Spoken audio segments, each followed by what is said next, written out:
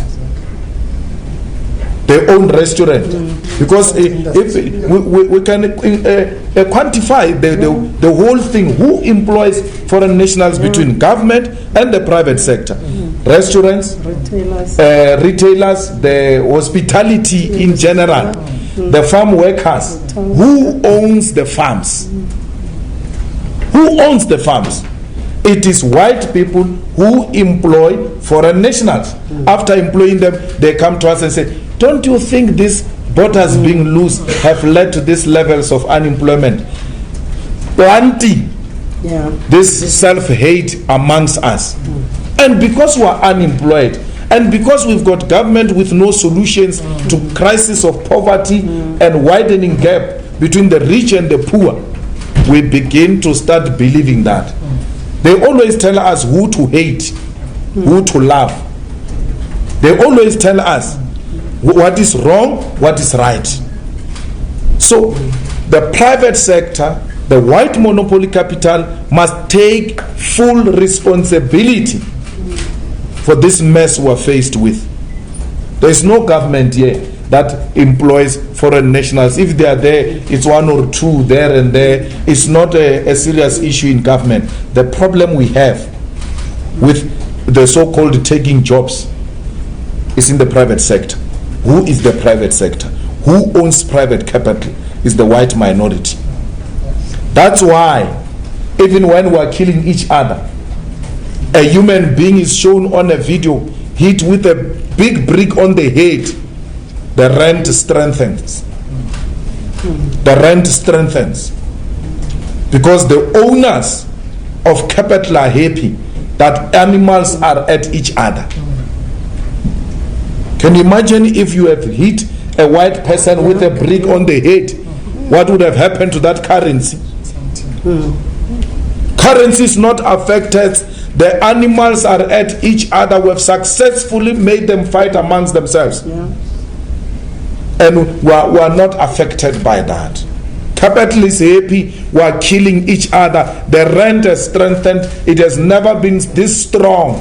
In so many months, it is strengthened by black on black violence. When the blacks are killing each other, the rent gets excited. Who owns the rent? Who owns the capital?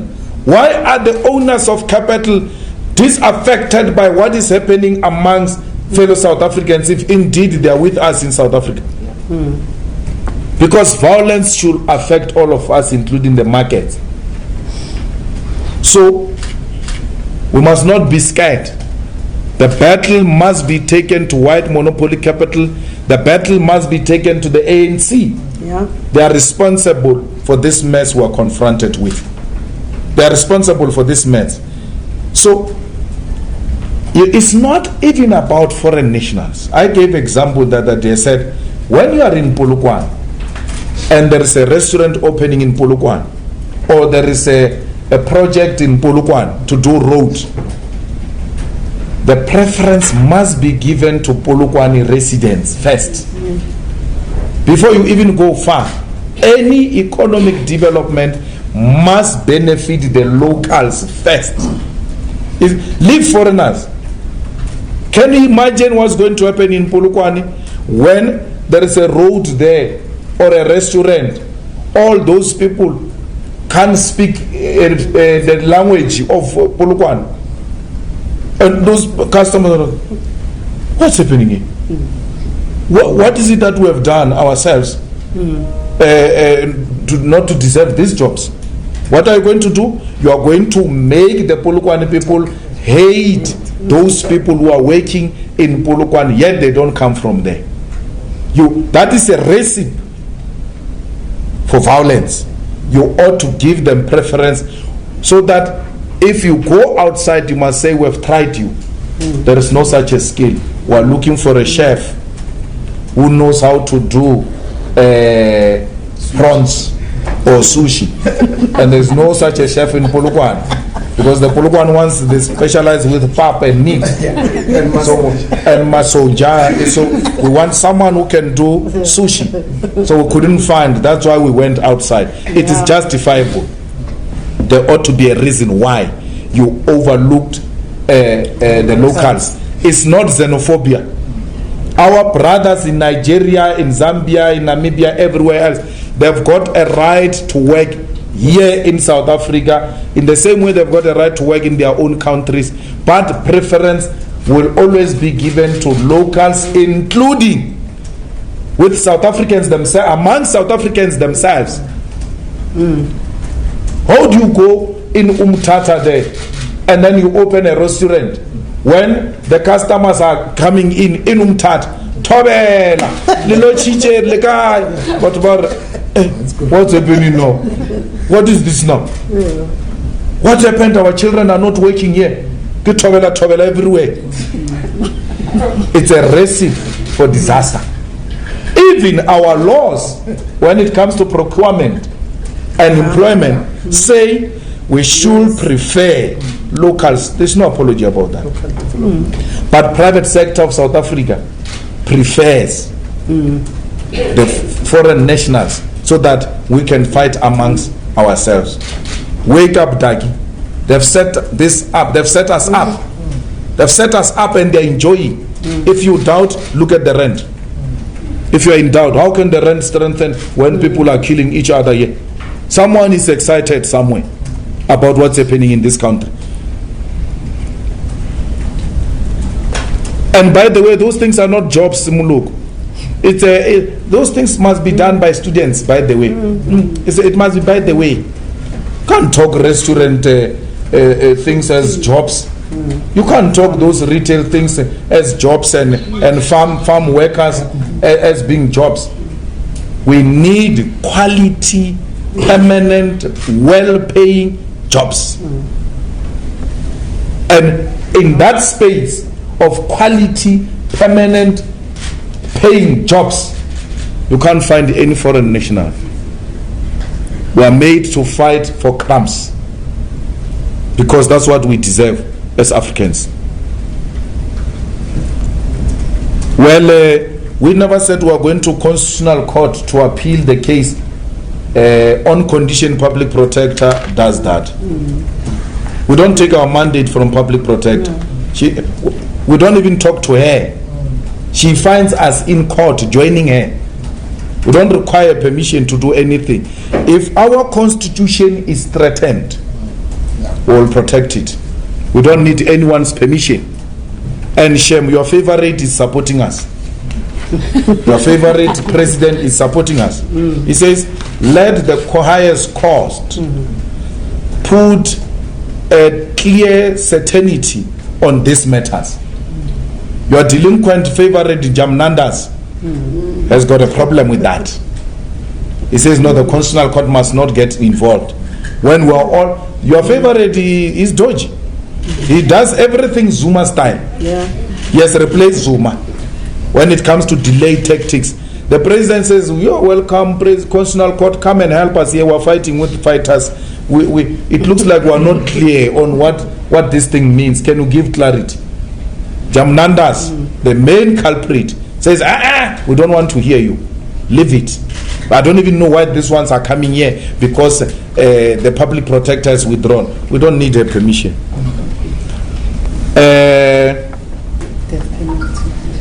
We went to the Constitutional Court on Nkanda on speaker without permission of the public protector. By the way, when public protector was releasing the state capture report, Tulima Donzela, I called her because Zuma was going to interdict. I asked her, are you going to oppose? She said, I'm still not sure, we're consulting with the lawyers. I told her we're going to oppose it. She came, joined us. We took a decision first to oppose Zuma's interdict against the release of the state capture inquiry by Advocate Tulima Donze. That's us. It's our history, Shem. We don't wait for anyone. Where we see a threat in the place of death penalty, we need a binding criminal justice system. Our laws are there. We are being failed by police. Must not be scared to say police are failing us. Police are failing us. Let's take Nene's case. She gets killed. The person goes and confess. Another, almost victim of this person goes to a police station and says, no man, I went there before Uinene and I was subjected to the same process. I want to give a statement in support of Nene so that she gets justice. I'm worried this guy has confessed. He may get a lesser sentence, but this is his modus operandi. I want to give evidence. She had to go to police station 3 times on a high-profile case. 3 times. The investigator is on holiday. 3 times. To a point where she had to fight to say, okay, someone must just get a piece of paper. Let me just write something. So I'm here on a high-profile case like this one, where a person wants to become a character. She's not given an opportunity so that we get this man sent to jail forever. They should be to collect everything. They say to her, why do you even worry? Because but a confessed person, judge may be lenient and say no, lenient, he showed remorse, he confessed. We want, and then he's going to be released. And then what? You investigated for this or that, domestic condoms, we use condoms, champagne, what? It's our life, business class. Business class. Yeah, it's our life, Shem. Don't even worry about this thing. Well, those were the visuals of EFF leader Julius. We'll start with Matsidiso. I still can't see at the back. And then you'll be number 2 because you have spoken, and 3, 4, 5. The daily member will conclude as always. Number 1. Thank you so much, TD, my dear, News 24. I just want to... sorry, this is the final round, guys.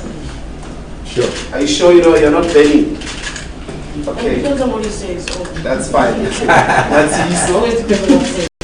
What's happening, And then, secondly, I'm trying to process this idea in my head, but Julius, you and I wanted to chat about KwaZulu-Natal EFF. Yeah. And you're worried that they were fraying from the center at the time. And then after that, then you had to 2 people fell on their sword in the EFF over the CR17 deeds. And the question I kept asking myself is, if you are so in charge of the party and you're aware of what's happening, how did that happen? How did that actually happen when you were so aware? Is that not an indictment of your leadership when things like you is escalating? Who would you say that this is true? I didn't hear that. Would you say that the violent rhetoric is true, that it's escalating? Is that your question? Can I ask you a question? Sorry. You want to help Daily Maverick? I'm not saying I'm helping, I'm asking for something that from that article that is referring that's fine. Yeah. That's interesting. Because I think the article also speaks about a drop in ratings around In the EFF. Ratings. Whose ratings? It's like EFF. Oh. According to the article. I think there's also a link to the article. Just comment on the perspective, the idea that there's a drop in popularity of the party. I think it was linked to the balance. I think that's what it was. Thanks for helping Daily Maverick. What can you say? Mr. President, I think that's it. There's no more help coming. You know what they told when I woke up in the morning that I'm less popular than Zuma. And then I called him and said, was I ever popular than Zuma? Someone didn't tell me that. I should have celebrated that I'm popular than the former president. I don't know how those things get to be conducted, and I don't take them serious. I mean, Jamnandas is popular than Julius, and Musi, and it's okay. If it makes them sleep at night, it's fine. I don't have a problem. I really don't. I mean, we just came from elections here. And that is the most scientific evidence we can present to you. Any other, it's a propaganda machine used to justify nonsense. I'm not going to be told by Daily Maverick,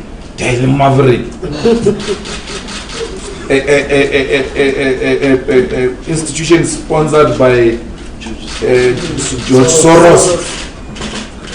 It must tell me whether I'm popular or I'm not popular. No, Daily Maverick can't tell me anything. It takes money from people who are engaged in state capture and regime change projects all over the world. Yes.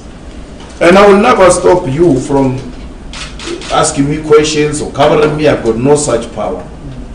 But I know who you are. The hand that feeds you controls you. George Soros controls you. And therefore, really, I'm not interested in what you think. You have made the EFF a project, Daily Maverick. You have made the EFF a project. And it's a personal project. And you must know this, you will never win. Because white people do not know what works for black people and doesn't work for black people. They don't know how they can go and influence black people to hate the EFF, which is our 99.999% support base of the EFF. You have no influence at all in our constituency. So whatever article you are writing, you are talking to yourself and not our people. There's no violent language that the EFF is using. We're using a proper, it might not be, necessary now. We're dealing with a very sensitive situation now. And how we handle it, we ought to be very sensitive. And we just call upon our sisters to continue speaking out and speak truth to power. And it can only be truth to power if it's true. They don't need us. We can't tell them how they are going to wage their struggle against a war which is declared against them. They use all forms of weapon to defend themselves. They are hating, they are in pain.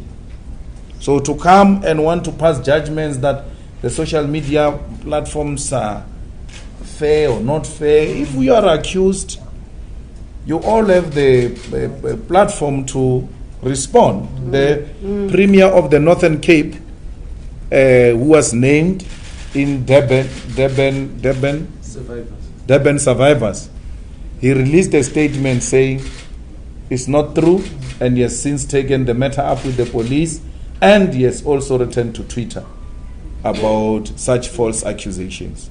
So we men who are the perpetrators of this violence against women, if you think you are wrongly mentioned with malicious intention, you've got a recourse. Yes. You've got a recourse. You can take action, but to come here and tell women how they need to fight their enemies, the revolution that is going to be justifiable is the one that is directed to white monopoly capital. Will be there. I'm not going to be part of stoning my brother stone an own brother, and then go in from the car and say these people are selling drugs, and then you steal things from them, and then I must come and join that. I'm not going to do that. Someone says on Twitter, no, leave this thing, we want you to be president, this thing is going to cause votes. I'm like, you can go with those things of president. I must be a president of thugs, of criminals who beat up people. When you are done with Nigerians, when you are done with Mozambicans and Zimbabweans and Zambians, you are going to go for Shangans from Guyana. I have to stop you now before you come to me. Now some of us can't even talk your language. They are going to ask us to make certain pronouncements in their language, and we can't pronounce Wow. Back to Limpopo. We are going to be victims. Celebrate and be happy. And say the nonsense you are saying about foreigners and Nigerians. Go on. When they are done, they are coming for you. They are going to say, no, the reason we don't have jobs here is because of these Zulus. They must go back to Natal. We don't have jobs here, is this Xhosas, they must go back to Eastern Cape. We don't have jobs here, it is this Pedis here. It is these vendors. Back. Because there will be no foreigner to fight. But poverty will remain. Hunger will remain. The inequality will remain. I said the other time, bring all the buses, let's put all these Nigerians and Zimbabweans in buses, let's take them back, and let's see if you'll get an employment tomorrow.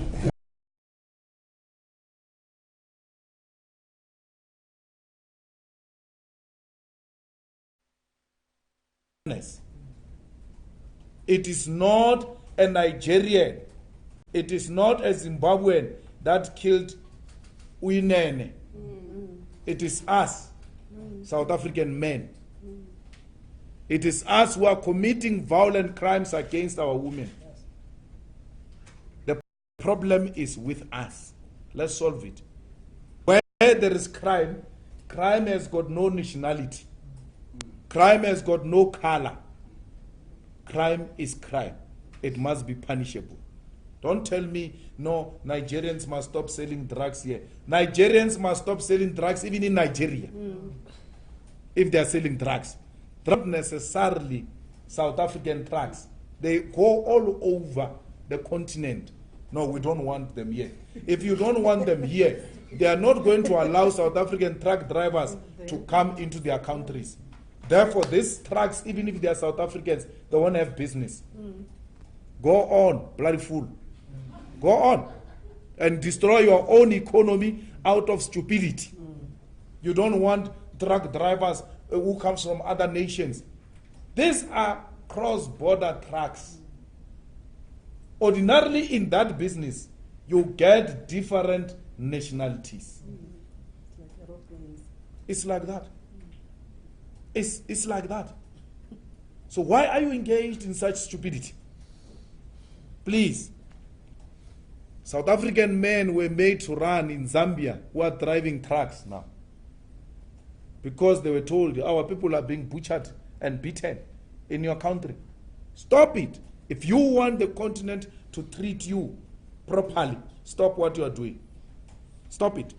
So we are saying to our fellow African brothers and sisters, it's not all of us. Majority of us, we know that we are not South Africans, we are Africans. There's nothing special about South Africa. There is no South Africa and African continent. We are African continent ourselves. And therefore, we make no apology to side with the victims of xenophobic and Afrophobic attacks because we see ourselves in them. And therefore, you should please, we know that you're feeling pain. We know that you are angry. But it is not all of us. And we are dealing with that problem here in South Africa. Don't hate all of us. We are with you. We support the positions you have taken as African artists, as recognizable individuals, as sports personalities. We understand your anger and we support it. But please don't brush all of us with the same brush of xenophobia and Afrophobia and self-hatred. We love ourselves in the EFF, and we see Africans as a mirror to show us of how we look like. We see ourselves through those people.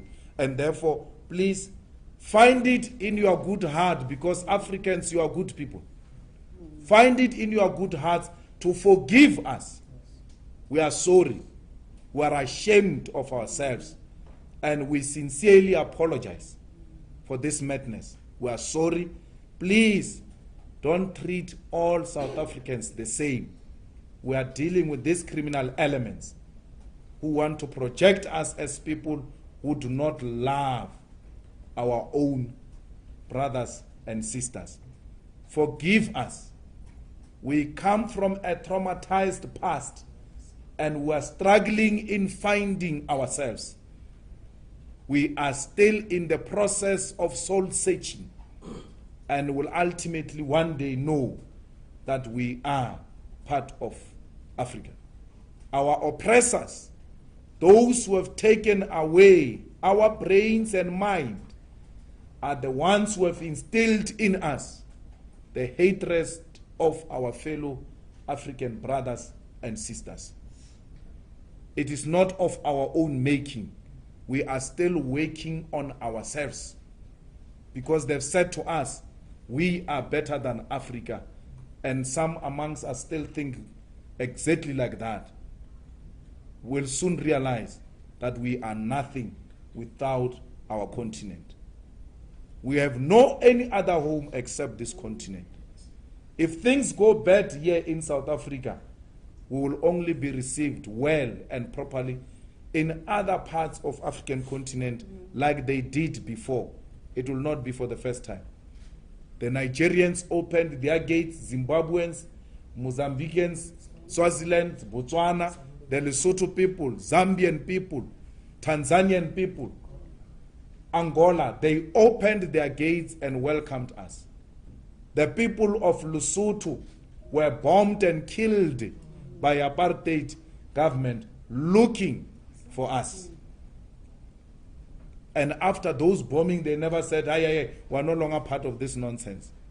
They continued to provide entrance as a frontline state for our guerrillas to come and wage a war against the murderous regime of apartheid. It is our turn now to say thank you to the continent. Instead, we're eating now, and we've forgotten where we come from. You must do a thorough soul-searching, South Africans. You'll realize that your acts are unacceptable. Money to the two EFF people. I'm not a Holy Spirit one. Holy Spirit. I know everything that is happening in the EFF politically. Mara urmang udiang kaile bumang bana urtsi. Leta bala to mbucha ka mejolo iskhalo urmang ujola le mang. I only know politics. Abantu ba rekwa. They don't do that in the open. They don't do that in the. It's a secretive thing. It's a secretive thing. And as if on a fair, we still have inside. Have they come forward? No. They're refusing to come forward. Because they told us, the ones who have given the money, that. What? So the ones who gave the money said to you that they're more within the EFF? Yes. And then there's no way of knowing. 500,000 people. No, we know the EFF membership is very big. Don't allow the enemy agents to divide you. They say to you, it's not only that two, there are others, and they don't give you anything to support what they are saying. All you do is to receive and wait for the right moment. So, because if we're going to take what the enemy agents say, we'll start seeing ghosts everywhere. And then we'll destroy our own movement through information peddling and lies. Where we continue to make a call internally that please come forward, because it's much easier that way than to deal with you through the EFF internal discovery process. Well, we're in politics, and in politics, intelligence work, information gathering work, and they don't always use formal channels. They use all types. They always want to know the strength of the other side. And you do that through infiltrating, through buying of people, through tapping offices. From time to time, we sweep EFF offices because we know that it is possible. Wena plus. You must be very happy. Oh, there is the most to this perpetrator-friendly environment, and so the issue of expanding the register, making sure that all gender-based violence and sexual offenders are actually published regularly. We even made recommendations to them, President, that they should use social media more often the way we do. We made an example with one of the, paid TV company that uses WhatsApp for you to report cases. Why can't the police do the same? Why can't the rest of them? So yeah, we did raise that issue firmly, but we also raised it sharply, like I said, with the Gender Commission, not just